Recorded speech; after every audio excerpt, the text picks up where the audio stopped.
보도록 하겠습니다. 문화사에서 시험에 나올 만한 것만 간단히 좀 추려드리도록 할게요. 자, 문화사는 기본적으로 이제 국가유산이라고 해갖고 무형의 유산과 유형의 유산이 있는데, 무형의 유산은 사상사라고 합니다. 우리 DNA 속에 남겨진 것들 어떻게 남겨지게 됐는지 그걸 살펴보는 걸 말해요. 그럼 유형의 유산은 잘 아시다시피 이제 문화재로 불리는 것들이 있죠. 이제 그런 것들을 얘기하는 겁니다. 그래서 무형의 문화, 그 사상사는 불교사를 중심으로 얘기를 할 거고요. 그리고 문화재는 그 불교 문화재하고, 그리고 고대 국가가 되면서 왕권이 강해졌잖아요. 강해지면서 커다란 무덤이 나타나는데, 그 무덤, 삼국시대 때 만들어진 무덤을 네 가지 정도를 얘기를 할 겁니다. 그거 정도만 기억하시면 됩니다. 처음에 불교를 들여온 거는 4세기 때인데요. 왕이 들여왔었습니다. 초반에는 이걸 왕으로 기억하면 됩니다. 어떤 왕인지. 소스림, 침류, 그리고 신라는 눌지만하게 들어왔고, 버풍왕 때 2차돈 순교 사건으로 이제 공인이 됩니다. 이거를 소침눌법이라고 해요. 불교 누가 믿는다? 소심하고 침울하고 눌린 사람들이 믿는 겁니다. 자, 그리고 그 고구려의 전진의 순도, 백제는 동진의 마라나타가 들어왔다라는데, 이거 사료 나올 때 키워 들어보시면 돼요. 부처님은 순마 타고 오셨다 하시면 됩니다. 순마. 일본은 우리나라 성황 때 처음 전래가 돼요. 성황 때. 놀이사치기가 처음 전래합니다. 놀이사치기 전에 누가 갔다는 말도 있어요. 근데 대체로 이렇게 얘기를 합니다. 자, 불교 전래상의 특징, 왕권 강화, 중앙집권 강화에 도움이 됐다. 그걸 위에 들어온 거니까요. 호국불교로 도움이 됐었다. 사람들의 깨달은 그런 것보다는 국가를 위한 불교 역할을 많이 했었다는 거죠. 의도 자체가 그랬는데 뭐. 자, 이게 들어오면서 탑 불상 같은 것들이 많이 만들어집니다. 덕분에 우리나라 문화재 만드는 그 기술 수준은 어땠는지 우리가 지금 이제 볼 수 있다는 겁니다. 6세기, 7세기 때 사람들의 손끝은 어느 정도였는지 볼 수 있다는 겁니다. 신라가 특이했었는데요. 신라는 5세기 들어와서 6세기 때 공인됩니다. 고구려 백제는 4세기 때 들어왔고, 100년이 걸립니다. 그러니까 형들이 불교 가지고 재미에 본 걸 봤기 때문에 신라는 이제 빡시게 움직입니다. 왕을 불교식 왕명을 사용합니다. 그래, 왕의 가족을 진종설하라고 했고, 진종은 진짜 씨란 뜻입니다. 부처 가족 이름을 사용해요. 부처 엄마인 마야 부인, 뭐 용수, 뭐 백정 이런 말을 사용한다라는 거죠.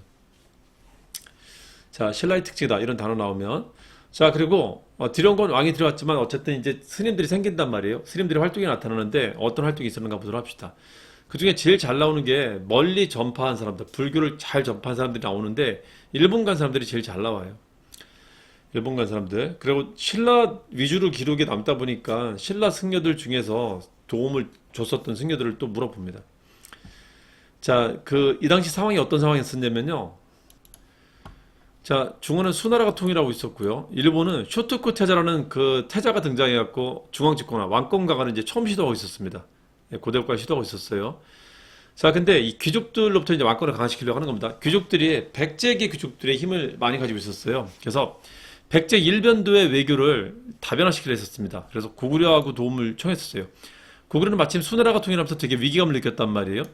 그러니까 수나라와 신라가 혹시 연결될지도 모른다는 그 위기감 때문에 일본하고 또 친하려고 했었고, 얘도 뒤에 견제해주라고.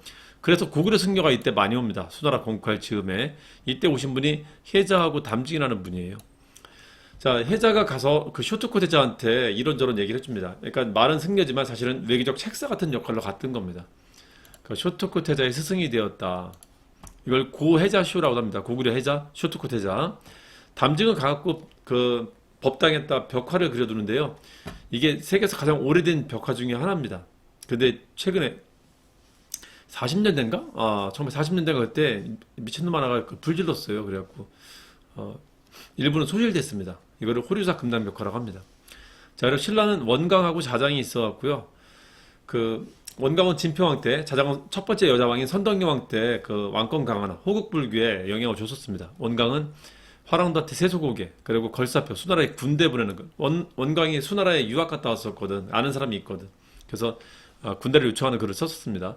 자장은 선덕여왕한테 여자가 왕이 되니까 그 나라를 무시하고, 바깥에서는 의자왕이 무시하지, 안에는 귀족이 무시하지, 그런다는 거예요. 그래서 자기가 중국을 갔는데 중국의 신선을 만났는데 신선이 이런 얘기를 해주더라는 겁니다. 니네는 여자가 왕이 되니까 우습게 하는 거다. 그러니까는 구충탑 커다란 걸 만들면은 주변에 9개 부족 내지는 국가가 알아서 자장해질 거야 라고 했다라고 합니다. 자, 그 자장의 건의를 만든 게 황룡사 구충탑입니다. 이런 걸 호국불교라고 하는 겁니다. 자, 그리고요, 이제 중요한 거는 7세기 때, 이건 6, 7세기 넘어가는 시기 때 있었던 사람들이고, 7세기 중반, 통일전쟁기 때 등장한 사람들이 있는데, 이때 큰 역할을 남깁니다. 자, 기본적으로 불교를 들여온 사람은 왕과 귀족들입니다. 왕 중심으로 들여왔고 왕과 귀족들이 믿고 있었어요. 근데 스님들 입장은 그게 아니잖아요. 스님들도 귀족이긴 하지만은 이 불교를 여기까지 전파하고 싶단 말이에요. 백성들한테까지. 근데 문제가 뭐냐면은 불교를 공부하려면은 최소한 한자를 알아야 됩니다.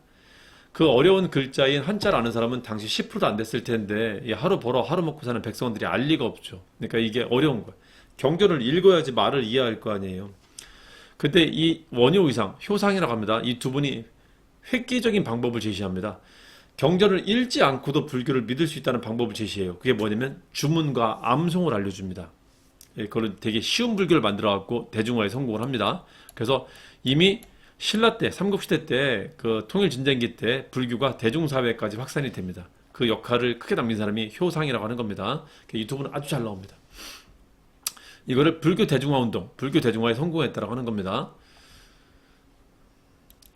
자, 근데 둘의 방식이 달랐어요. 방식이 다른데 아마도 이제 이런 이유가 아닐까 싶어요. 둘이 당나라 유학 가려 했었거든요. 원효가 한 8살 정도 많은데 신분은 의상이 높습니다. 원효는 본명이 설수당입니다. 신라는 박석김 3명의 왕족 빼놓고는 다 성이 있다라면 육두품이거든요. 박석김만 진굴이고 이 사람은 진굴이에요. 진굴은 자기가 조금만 노력한다면 출세가 보장이 돼 있는 신분입니다. 그러니까 의상은 유학을 갑니다. 근데 원효는 아무리 노력해도 있잖아요. 육두품이기 때문에 자기가 아무리 노력해도 출세가 제한이 돼 있는 사람이에요. 아마 그것 때문에 유학을 포기하지 않았나 싶기도 해요. 육두품이기 때문에. 근데 이제 설화는 그런 설화가 있습니다. 둘이 유학 가려고 하는데 처음에는 육지로 가려고 합니다. 요동 지역을 통해서. 근데 고구려 군대한테 걸려갖고 너 간첩하냐? 이래갖고 이제 쫓겨납니다. 그리고 두 번째는 한강 쪽으로 가갖고 이제 배 타고 건너가려고 했었어요. 근데 한강 쪽으로 가다가 경주에서 한강까지 가면 몇 날 며칠을 자면서 이제 행군에 갔어야 될 거 아니에요. 그 중간에 이제 한번 또 잠을 청하는데 이제 그 걸어왔다 보니까 되게 이제 목이 말라갖고 원효 스님이 자다가 이제 막 뒤적뒤적 하고 물 없나 하다가 이제 바가지 있네 물 있네 하고 물을 마셨답니다. 너무 맛있게 드셨대요. 그럼 이제 아침에 잠을 깼는데 봐보니까 이게 이제 동굴이 아니라 무덤인 거예요. 바가지는 해골 바가지고 물은 썩은 물이었답니다. 이걸 보고 나서 원효 스님이 이제 막 토하기 시작했답니다. 오바이트를 하기 시작했답니다. 그러고 나서 머리를 땡치는 깨달음을 얻었답니다. 어제의 물과 오늘의 물은 똑같은데 변한 거 지금 나만 변했구나. 모든 것은 마음 먹기 달려 있구나. 내가 바깥으로 가갖고 당신은 그 스님들이 당나라나 인도 같은 데로 유학을 가는 게 유행이었었습니다. 왜냐면 이 불교를 가르쳐줄 사람이 국내는 없거든. 중국만 해도 기원전 1세기 때 들어왔었단 말이야. 우리도 500년 전에 들어왔었단 말이야. 배울 사람이 많단 말이지. 갔는데 내가 가서 똑똑해져 갖고 돌아와서 얘들을 가르치겠다라고 말하는 이런 것보다도 차라리 내가 대중이 돼 갖고 얘들한테 대중하고 함께 생활하면서 얘들한테 전파하는 게 낫지 않겠나. 마음 먹게 달린 거 아닐까? 이걸 깨닫고 돌아왔다는 겁니다. 일체유심조. 근데 한편은 신분적인 제약 때문에 유학을 포기한 걸 수도 있다는 생각이 있다는 거죠. 두 개를 같이 기억해 주세요. 그래서 돌아와서 제일 먼저 하시는 게 뭐냐면요. 파기합니다. 결혼하고 술 드시고 고기 드세요. 그러니까 이게 일관된 행동을 하지 않았다면 저거 땡중이야 그러고 말았을 텐데 일관된 행동과 업적을 남겼기 때문에 원효 스님 대단해 이렇게 하는 겁니다. 그 일관된 행동이 뭐라고요? 불교 대중화 운동을 합니다. 그 결혼해서 난 아들이 설총인데요. 설총은 또 한국 유학의 최치원과 더불어 1인자예요. 이 집안 되게 똑똑한가 봐. 되게 똑똑합니다. 원효와 설총. 그래서 불교 대중화 운동 방식을 한번 보도록 할게요. 일단 되게 쉬운 불교를 전파합니다. 본인이 대중이 돼요. 대중들하고 함께 노래 부르면서 다녔다. 대중들하고 함께 술 마시며 다녔다. 대중들하고 개울에서 몇 감고 다녔다. 그러면 원효입니다. 이때 부른 노래가 무해가입니다. 무해가. 장애가 없다. 장애가 없다. 걸림이 없네. 걸림이 없네. 거침이 없네. 거침이 없네. 이런 노래를 부르고 다녔다는 겁니다. You can do it 그런 뜻이에요. 너도 할 수 있어 그런 뜻입니다. 이게. 자, 그리고 되게 쉬운. 야, 너네들은 책을 안 봐도 돼. 너네들 책 안 봐도 되고 나무할 때나 밥할 때나 설거지할 때나 이것만 암송해라 하면서 나무 아미타불 이걸 암송하게 해줍니다. 이걸 아미타 신앙이라고 해요. 아미타 신앙.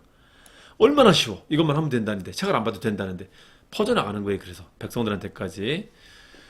자, 이 아미타불이 서방 정토에 계시는 부처님이에요. 그 불교는 천당을 서방 정토라고 하거든. 그래서 이걸 정토 신앙이라고도 합니다. 정토 신앙을 전파했다라고도 합니다. 자, 그리고 이제 의상스님 한번 볼게요. 의상스님은 진골 출신이고 유학을 기어이 갔다 옵니다. 유학을 갔다 와서 하신 일이 뭐냐면은 대학교를 만들어요. 그래서 많은 제자를 양성합니다. 그러니까 많은 절을 만듭니다. 많은 절을 만들었다는 게 교단을 형성했다는 겁니다. 그 많은 제자를 양성한다. 그 많은 절 중에 대표적인 게 영주 부석사를 만듭니다. 그리고 강원도 양양에 가면 낙산사라는 게 있는데 낙산사에서 관세음보살을 본인이 친견했다는 희대의 이제 구라를 치십니다. 신이 직접 보이진 않겠죠. 그냥 어떻게 하신 말이겠지. 그래서 그 관세음 보살을 믿으라고 하십니다. 그리고 영주 부석사에서 자기가 배워온 게 화엄종을 배워오거든요. 화엄종을 창시합니다. 화엄종의 시초, 그거 창시합니다. 화엄종을 창시했다. 자, 화엄종을 융합종이라고도 합니다. 융합종. 그건 좀 이따 설명드릴게요. 자, 그리고 관음신하고 전파합니다. 그래서 백성들한테, 야, 너희들은 책을 볼 필요 없어. 너희들은 밥할 때, 설거지할 때 그냥 관세음 보살만 외우면 된다. 이런 말을 전파합니다. 관세음 보살만 외우면 돼. 갖고 너무 쉬운 방식의 불교를 전파해 준 거예요. 두 분이. 효상이라는 분이. 자, 됐습니다. 그래서 이게 불교가 대중들한테 전파가 됐다라고 합니다. 자, 근데 이분들이 대중화 운동만 했냐? 그렇진 않습니다. 뭐도 하냐면은 지금 통일전쟁이란 말이에요. 통일전쟁기에는 이런 상황일 거예요. 예, 신라가 이만했다가 커지는 거란 말이야. 고구려 사람, 백제 사람이 신라로 끼어들고 있고요. 영토가 넓어지고 있단 말이야. 이렇게 다양한 사람들이 들어오면서 이 민족들을 하나로 통합시킬 필요가 있었단 말이에요. 그래서 신라 불교를 이 사람들한테까지 전파할 필요가 있었다는 거지. 그러니까 통합의 에너지나 통합의 사상이 필요했던 시기인데 그 역할도 해줬다는 겁니다.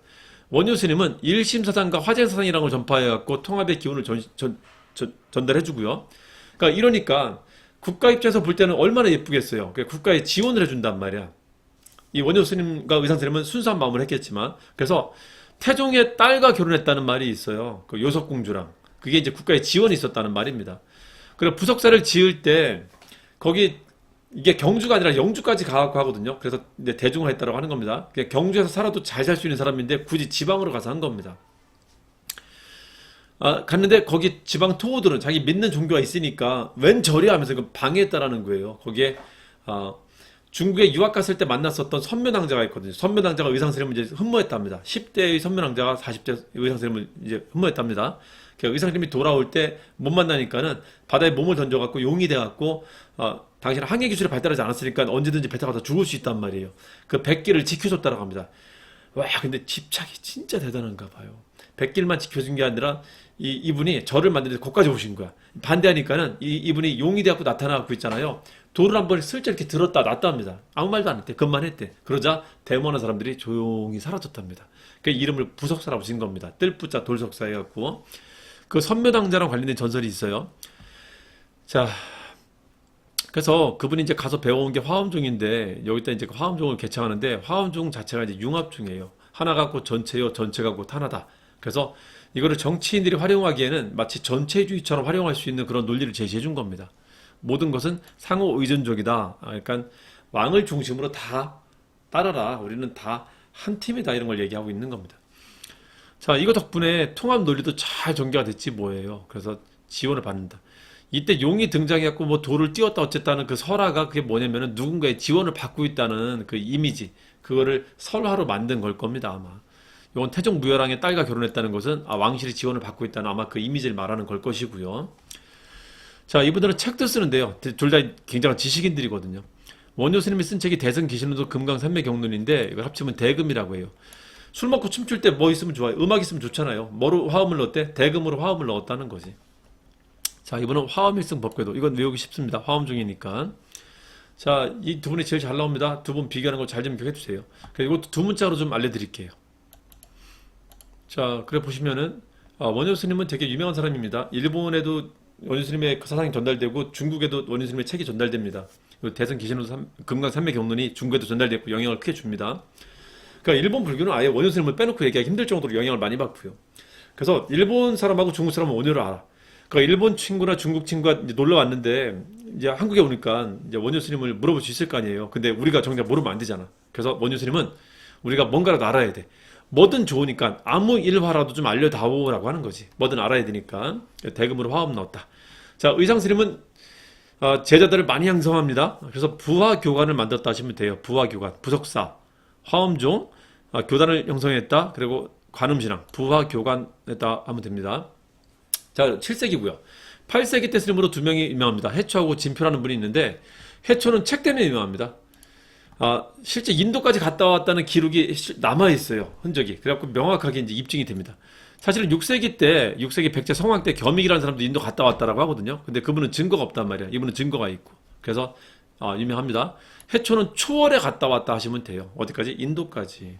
오천축국이 인도란 뜻입니다. 왕은 갔다란 뜻이고요. 그러니까 이분이 인도만 간 게 아니라 그 아라비아 반도까지 갑니다. 그리고 돌아올 때는 중앙아시아로 돌아와갖고 8세기 때 인도, 아라비아, 중앙아시아의 8세기 때 상황을 잘 보여주는 책이에요. 세계 4대 기행문 중에 하나라고 합니다. 안타깝지만 프랑스에 있어요, 지금. 프랑스인이 발견했거든. 그 도랑석굴에서. 중국 돈황석굴에서. 진표는 진짜 편하는 사람이에요.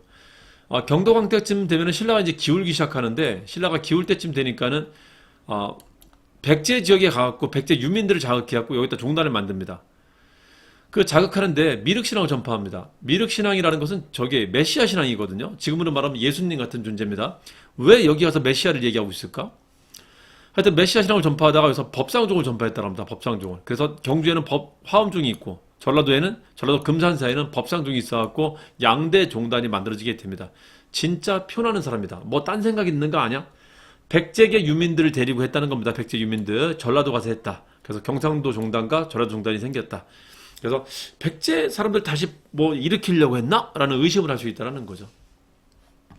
자, 진표. 진짜 편하다. 꼭 기억하시면 됩니다. 요거는 이렇게 얘기하셔도 돼요. 점찰법회, 법상종, 미륵신앙이 갖고 점미법이랍니다. 점미법. 점점 미쳐가는 법이다. 이렇게 하시면 됩니다.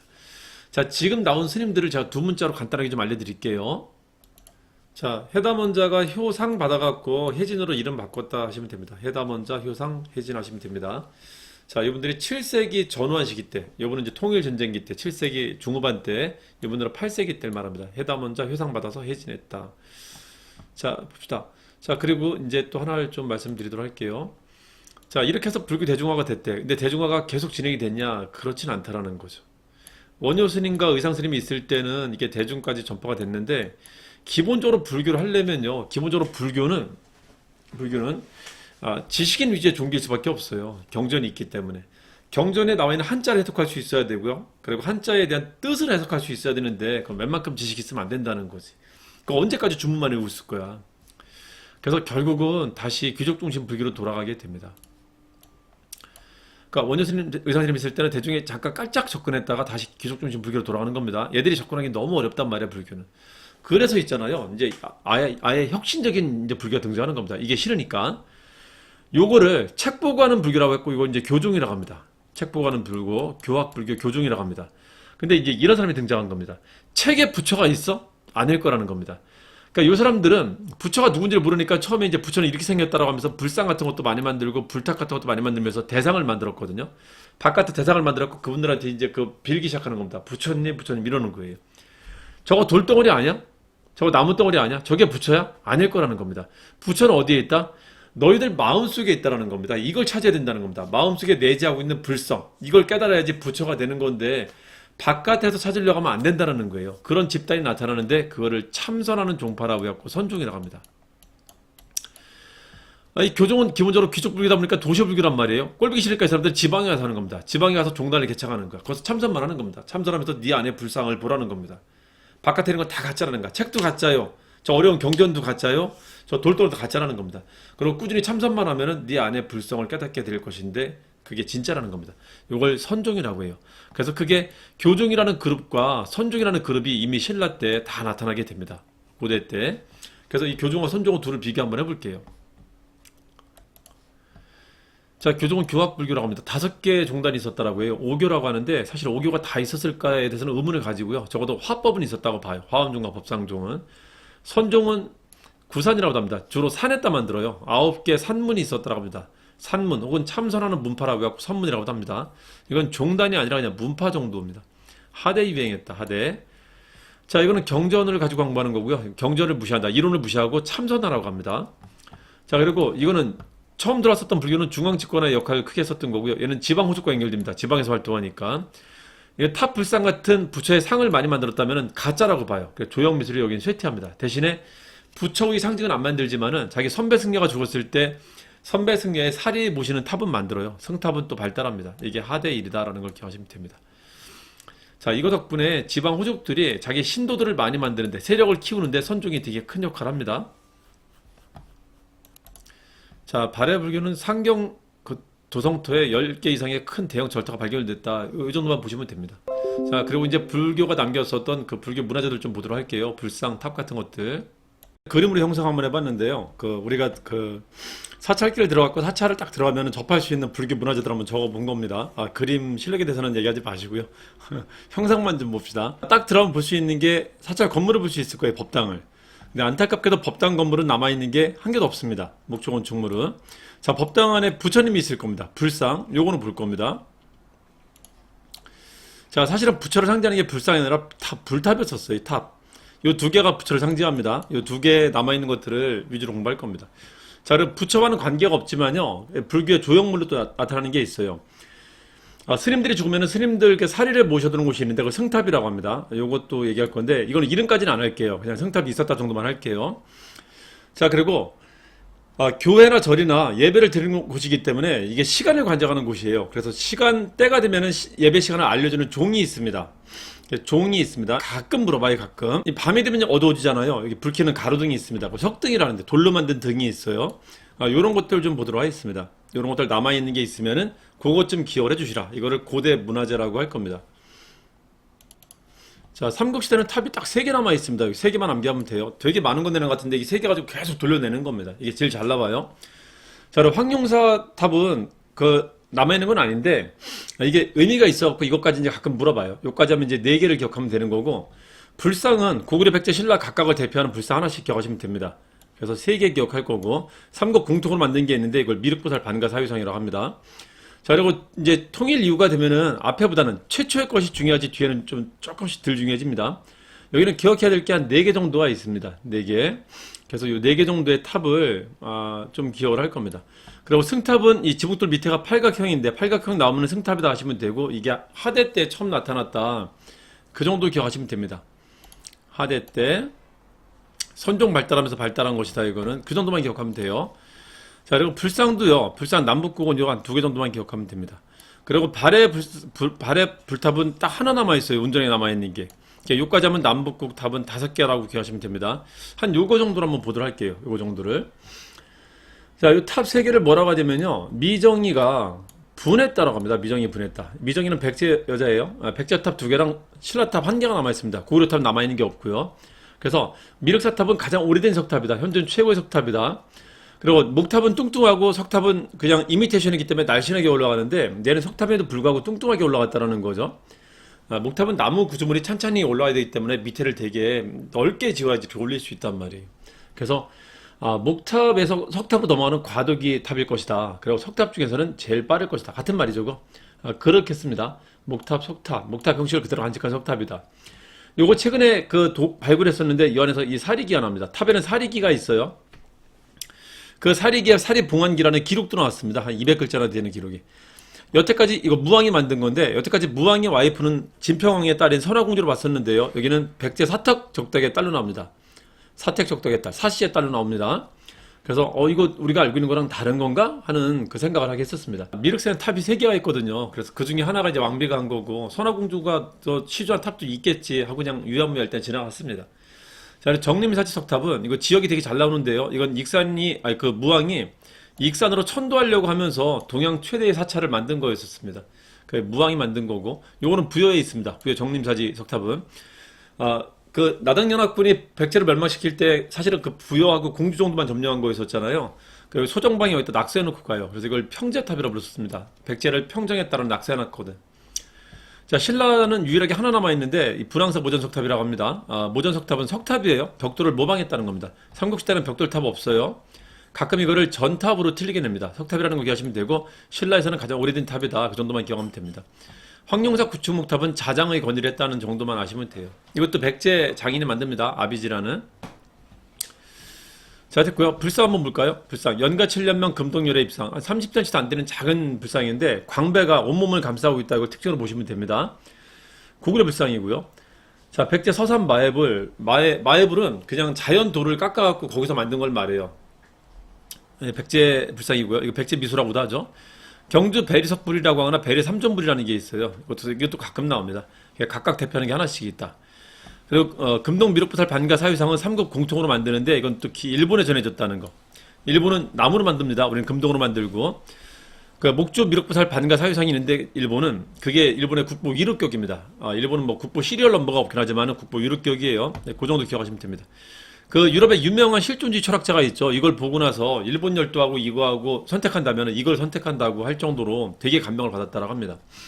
자, 이거는 미정분황, 이거는 연섭의 반가 이렇게 하시면 돼요. 미정분황, 연섭의 반가. 탑은 미정분황, 이 딱 세 개 남아있어요. 이게 제일 잘 나옵니다. 미정분황. 이 미정이 백제, 분황은 신라말합니다. 그리고 불상은 연섭의 반가 하시면 됩니다. 연섭의 반가. 이게 삼국 하나씩 말하는 거, 이건 공통이었었다는 거.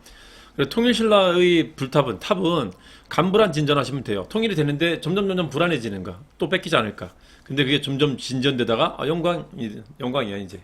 간불안 진전, 영광 하시면 됩니다. 자, 가문사탑. 신문왕이 만들었다는 거 정도만 기억하시면 되고요. 문방을 위해서 만들었다는 거. 통일유의 탑의 특징은 3층 탑이 등장한다는 겁니다. 그리고 주로 쌍탑으로 만듭니다. 삼국시대 때 3층 탑이 있었다면 틀려요, 이거는. 주의 좀 해두세요. 그래서 3층 나오면은, 통일 이후 탑이구나 하시면 됩니다. 가문사탑, 가면 3층 탑. 불국사. 여기도 2개 있고, 여기도 2개 있는데, 석가탑을 3층 탑이라고 하고요. 하나는 다보탑이 있습니다. 두 분의 부처님을 모신 거예요. 석가열애와 다보열애. 그 중에 다보열애 모신 곳은 되게 기이하게 만들었고요. 석가열애 보신 곳은 3층으로 만들었던 겁니다. 그래서 3층 탑이라고도 합니다. 여기서 무구정강 대다란의 경이 나온 겁니다. 이 석가탑에서 불국 석가탑 상당히 잘 나오죠. 세계 최고의 목판 인사물이라는 거. 자, 그리고 전탑이 나타나요. 통일 이후에는 안동 법풍사지 7층 전탑이 있습니다. 참고해 두시고요. 그리고 진전사지 3층 석탑은 3층인데 이 벽면에다가 기단과 탑신에다가 불상을 새겨 넣습니다. 그래서 뭔가 좀 더 진전된 형태다라고 생각하시면 돼요. 강원도 양양 진전사지에서 발견된 건데 뭔가 조금 진전됐다고 기억하면 됩니다.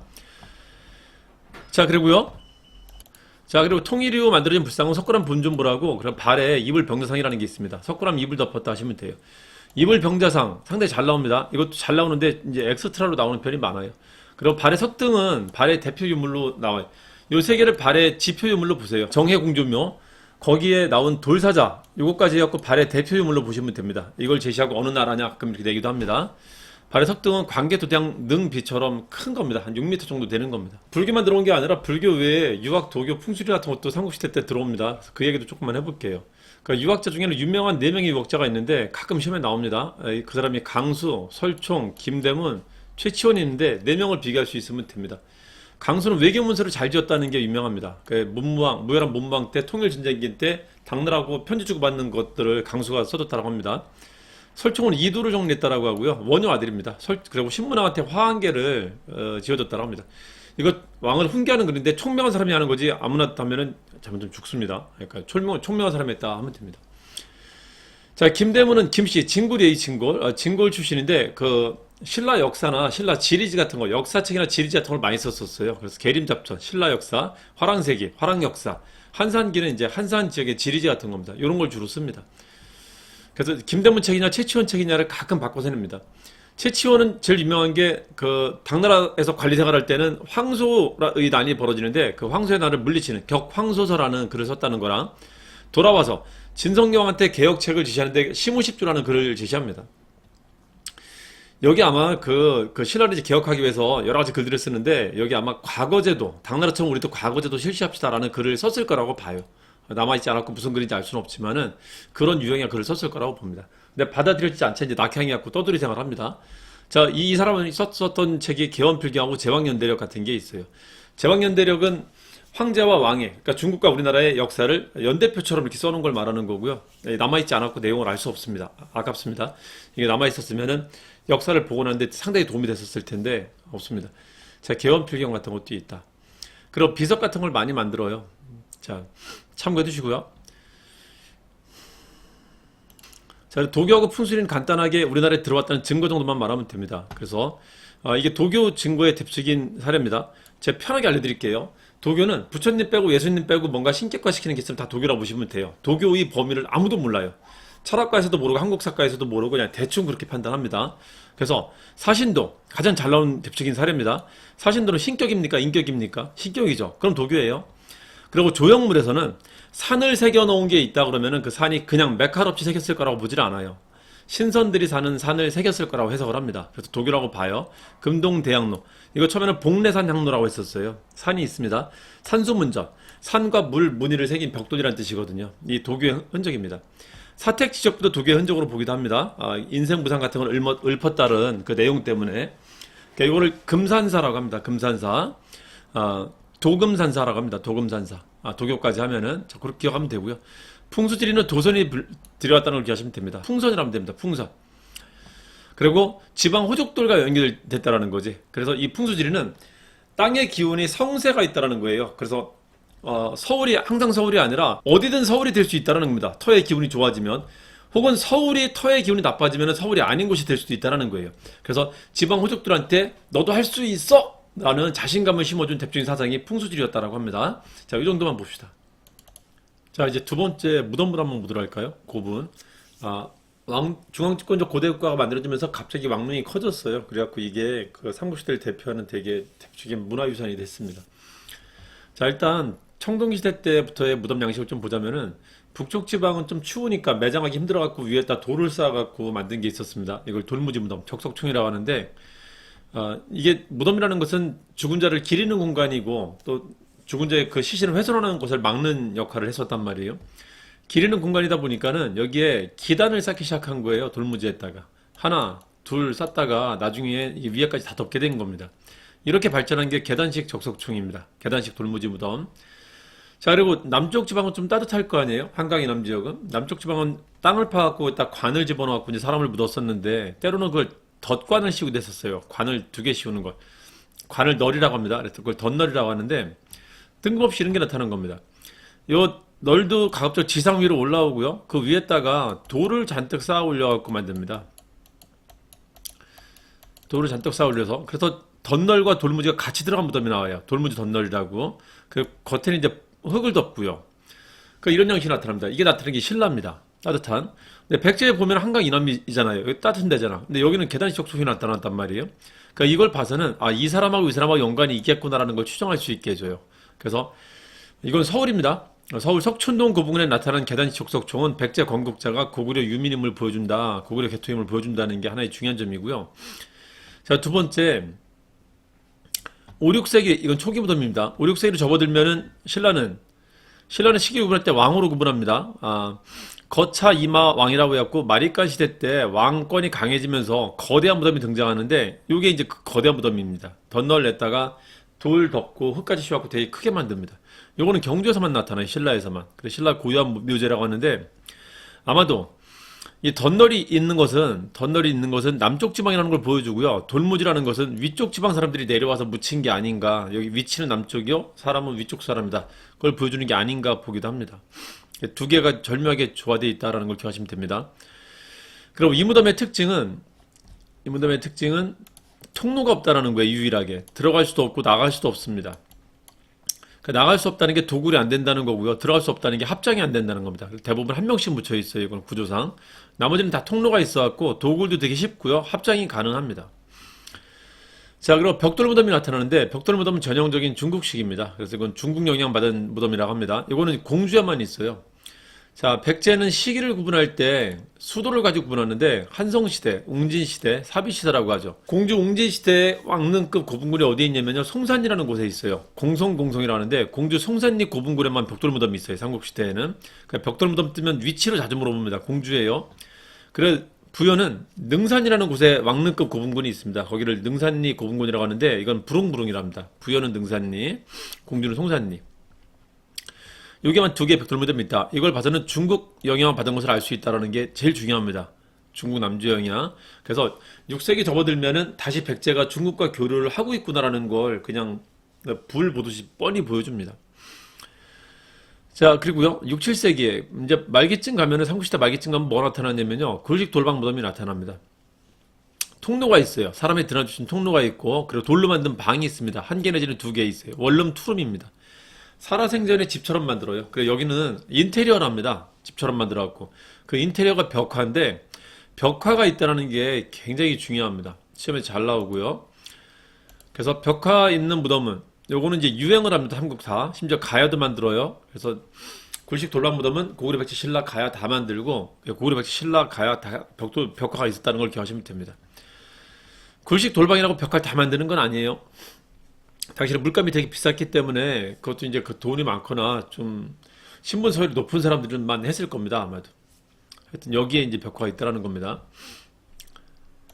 자, 요걸 다 합치면은 개덧 벽굴이라고 해요. 기었더니 벽하고 굴만 나오더라. 개덧 벽굴. 여기서 시험 제일 잘 나오는 거는 벽화가 있냐 없냐가 제일 잘 나오는데, 벽화는 원칙상 여기에만 있다 생각해 두세요. 굴식 돌방, 원룸, 투룸, 살아생전의 집, 인테리어다. 자, 그리고 도굴이 안 되는 유일한 구조. 그래, 부장품이 풍부하게 나오는 것은 이 돌무지 덧널, 관 두 개 씌운 거 있죠? 여기에만 있다라고 기억하시면 됩니다, 일단. 자, 나머지는 어떻게 하면 되죠? 나머지는 다 도굴이 쉽다, 이렇게 하면 되는 겁니다. 자, 굴식 돌방 이외에 나머지는 뭐죠? 벽화가 있다 그러면 안 돼요. 거기에 조금 귀찮게 예외가 들어가는 게 딱 하나가 있는데, 그게 벽돌 무덤이에요. 벽돌 무덤은 마침 딱 두 개가 있는데요. 송산리 6호분, 송산리 7호분이 있습니다. 자, 그 중에 6호분에는 벽화가 나와요. 그래서 예외가 됩니다. 송산리 6호분에 벽화, 사진도 벽화가 있고요. 송산리 7호분은 도굴이 안 됐어요. 이거는 진짜 천우신 줄 안 된 겁니다. 우리나라 무덤들은 대개 일본 애들이 도굴하는데요. 일제강점기 때. 그것도 아마추어 그 고고학자들이 막 도굴하고 다니고 막 그랬었습니다. 그래서 경주에 있는 왕릉, 백제 공주에 있는 왕릉, 사비에 있는 왕릉 같은 것들이 일본 사람 손에 의해서 더럽혀집니다. 굉장히 기분 나쁘고 좀 그렇지만요. 자, 근데 무령왕릉은 이랬었어요. 무덤과 무덤 사이에 여기 숨어 있었던 겁니다. 그래서 일본 애가 저기 좀 하나 더 있을 텐데 했는데 그걸 피했어요. 그 도굴을. 나머지 다 도굴됐는데. 그랬다 해방되고 1971년에 70년 초반에 여기 배수로 공사한다. 장마철에 배수로 공사한다고 여기 물길 파다가 여기 인부의 삽질이 10cm만 들 들어왔어도 발견 못했을 겁니다. 팠는데 벽돌이 나오더라는 거예요. 그래서 뭐 있다 해갖고 이제 발굴하게 된 게 아주 우연하게 발굴한 겁니다. 배수로 공사 중에 발굴했다. 그래서 이거는 누구 손을 타지 않은 채로 발굴됩니다. 그래서 백제 무덤 중에 유일하게 피상자가 확인된 무덤이 나와요. 그래서 이거 7호분이라 했었는데 이거는 이제 나중에 이름을 바꿔서 무령왕릉이라고 합니다. 여기에 무덤 바깥에 세우는 걸 비석이고 무덤 안에다가 그 사람의 이력을 적어놓는 걸 지석이라고 하거든요. 지석이 발견돼 갖고 이 피상자가 누군지 확인이 됐어요. 영동대장군 백제 사마왕이라는 게 적혀 있었습니다. 영동대장군이 책봉오고 사마왕이 무령왕 이름이거든요. 자, 그리고 여기에 이제 그 관도 남아 있었는데요. 썩다 말은 남아 있는 게 있었는데 금송 그 재질을 보니까 금송이었습니다. 이 금송은 한반도에서 나지 않는 나무거든요. 일본에서만 자라거든. 그래서 일본과 교류가 있었다는 것도 명확히 보여줘요. 그래서 무덤 자체가 중국, 일본과 교류가 다시 나타났구나라는 걸 잘 보여준다는 점에서 의미가 있습니다. 자, 그리고 돌무지 덧널 무덤 조금만 더 볼게요. 신라 고유한 양식이다. 다른 나라에 있었다라면 안 돼요. 여기는 특이한 게 금관이 나와요. 금관하고 유리 제품이 나오는데 되게 특이한 겁니다. 그래서 이 김씨가 묻힌 무덤일 거라고 봐요. 마리깐 시기 때 박석김 중에 김씨가 왕위를 독점하잖아요. 그래서 김씨가 묻힌 무덤이다. 하나 빼고 다 나왔습니다. 금관. 세계 금관의 60%가 한반도에서 나와요. 고대 금관은 60% 한반도에서 나옵니다. 그게 이제 거의 대부분 신라 겁니다. 유리 제품은 로만 글라스 내지는 페르시안 글라스라고 하는데 실크로드의 종착역이 신라였던 거지. 여기까지 들어온 겁니다. 그 로마나 페르시아산이, 즉 이란산이 그걸 증명해준다. 자, 됐습니다. 자, 그리고 마지막 이제 굴식 돌방 무덤 보자면요. 굴식 돌방 무덤 중에서도 고구려 굴식 돌방은 모지름 천장이라는 게 있어요. 이 고구려만 사용한 양식입니다. 그래서 모지름 천장은 여기만 있다. 가끔 무령왕릉에 모지름 천장으로 돼 있다라고 틀리게 내는데 그렇지 않습니다. 그냥 아치형이에요, 이거는. 자, 일본도 1970년대 초반에 굉장한 발굴을 하게 되는데요. 다카마스 고분인데 얘들은 뭐 대단한 발굴이 나오면 그 화려한 채색 벽화가 발견됐거든요. 거기서 일본에서 드물게. 그래서 뭔가 정말 대단한 게 발견되면은 그게 다 도레인들이 만든 겁니다. 봤더니 그게 고구려 수산리 벽화에 나오는 인물상하고 거의 똑같은 게 나와요. 그래서 고구려 사람 무덤으로 이제 동의를 합니다. 아무도 부정하지 않아요. 고구려 사람이거나 아니면 고구려 사람이 만든 거로 얘기를 합니다. 그거는. 시대 무덤 한번 보도록 할게요. 삼국시대 무덤, 개덕벽굴이 아주 잘 나오고요. 그리고 발해는 이제 처음 세워진 나라이기 때문에 여기는 또 중요하게 나옵니다. 왜냐면은 발해가 누구를 계승한 나라인지를 확인할 수 있거든요. 무덤은 굉장히 보석이기 때문에 잘 안 바뀌거든요. 그래서 그게 거기서 똑같은 게 나타났다면 그 사람이 그 사람일 거라고 봅니다. 자, 마침 문항에 두 딸내미 무덤이 남아있는데요. 정혜 공주묘와 정효 공주묘. 정혜가 둘째 딸, 정효가 넷째 딸입니다. 정혜 공주묘가 우리한테 은혜로운 무덤입니다. 이게 굴식 돌방의 모지름 천장으로 되어 있거든요. 명확하게 고구려 양식입니다. 자, 그래서 이게 우리한테 은혜로운 무덤이다. 정혜가. 그리고 여기 이제 그 유물로는 돌사자상이 두 마리가 나옵니다. 그래서 이것도 발해의 지표 유물로 기억 좀 해주세요. 그리고 정효 공주묘는 벽돌 무덤입니다. 그래서 당나라 양식입니다. 효당이라고 하시면 돼요. 효당. 아유, 좋다 말았네. 효당. 자, 벽돌 무덤이고 벽화가 나옵니다. 거기서 발해 사람들의 모습을 보여줍니다. 인물도가 나와요. 그래서 너무 빽빽하게 돼 있어, 인물이. 빽빽호라고 하면 됩니다. 벽벽효. 벽돌 무덤에 벽화가 있다. 정효 공주묘. 기억하시면 됩니다. 요건 두 문자 딸 때 이렇게 하시면 좋아요. 돌사자 모해 이렇게 하시면 됩니다. 돌사자 모해. 자, 그럼 기억할 수 있을 겁니다. 그러니까 통일 이후에 나타난 양식은요. 무덤 주변에 둘레돌을 두르고 그 둘레돌에다가 12진상을 새겨놨다는 게 통일 후의 양식입니다. 요것도 기억 좀 해두세요. 공무원 시험은 제법 나오고 한능검도 가끔 나옵니다. 자, 그럼 삼국시대 때 과학기술은 어디까지 발전했는가 한번 보도록 할게요. 고구려 천문도 제작했답니다. 천문도 대단한 거예요. 하늘에 별이 가만히 있나? 한두 개인가? 굉장히 많잖아요. 계속 움직이잖아. 그걸 하늘 지도를 그렸다는 것은 천문 관측 기술이 굉장히 뛰어났다는 거거든요. 대단한 겁니다. 조선시대 때 고구려 천문도가 평양에 남아있었다라고 해요. 그걸 이제 확인해다가 조선 태조가 그거를 베껴갖고 다시 만들었다는 게 천상열차 분야지도입니다. 자, 그리고요. 석가탑에서 세계 최고의 가장 오래된 목판 인쇄물이 발견됐죠. 무구정강 대다란이경. 무구정강은 티 없이 맑은 그런 뜻이고요. 다란이경이 발견된 겁니다. 그게 봤더니 처음엔 글씨를 쓴 건가 했는데 봤더니 복사한 거야. 그래서 세계 최고로 복사를 빨리 한 민족이 한민족이다. 이게 이제 확인된 겁니다. 자, 한국 문화는 끊임없이 일본에 전파하게 되는데요. 삼국시대는 아스카 문화에, 그리고 가야는 스에키, 그리고 통일시라는 하쿠 문화에 영향을 줍니다. 그리고 고려기는 가마쿠라, 조선정기 무로마치, 조선기 에도막부, 가무에라를 썼죠, 이거는. 자, 요거는 사마가스 통화소서 이렇게 하시면 됩니다. 사마가스 통화소서. 그 정도로 보시면 되고요. 자, 벽화들이 나옵니다. 이 고구려 벽화들 한 번씩 봐두시고요. 이 다카마스 고분 벽화가 수산리 고분 벽화에 나오는 인물도 이 주름치마하고 곡산 쓴 게 똑같습니다. 그래서 수다스럽게 할 말이 많다 하시면 돼요. 수산리가 다카마스. 이 금관하고 유리잔이 어디서 나온다 이게? 신라에서 나오는 겁니다. 경주에서. 돌무지 덧널무덤에서 나오는 겁니다. 돌무지 덧널 무덤에 천마도가 나오는데 돌무지 덧널 무덤은 벽화 있는 무덤이 아닙니다. 이 천마도는 벽화가 아니라요. 여러분 트럭 보시면 바퀴 뒤에 고무판때기 된 거 혹시 보신 적 있나요? 그런 겁니다. 진흙 튀지 말라고 안장 밑에다가 달아놓은 장리라는 곳에다 이렇게 그린 겁니다. 천마도 두 쌍이 나옵니다. 신라 사람들의 그림을 확인하게 해주는 아주 대단한 겁니다.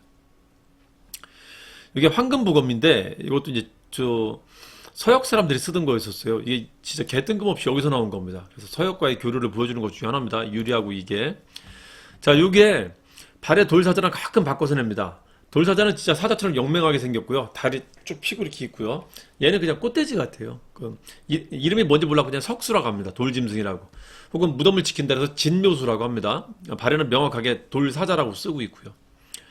금정한식도 나왔다. 자, 그리고 가야 유물 중에 제일 잘 나오는 게 이거예요. 이 판갑옷. 민을 갑옷이 아니라 판때기로 만든 갑옷이 있습니다. 이게 나오면 가야라고 하시면 됩니다. 자, 그리고 주사위, 안압제 출도 주사위 있죠? 이거 참고해 두시고요.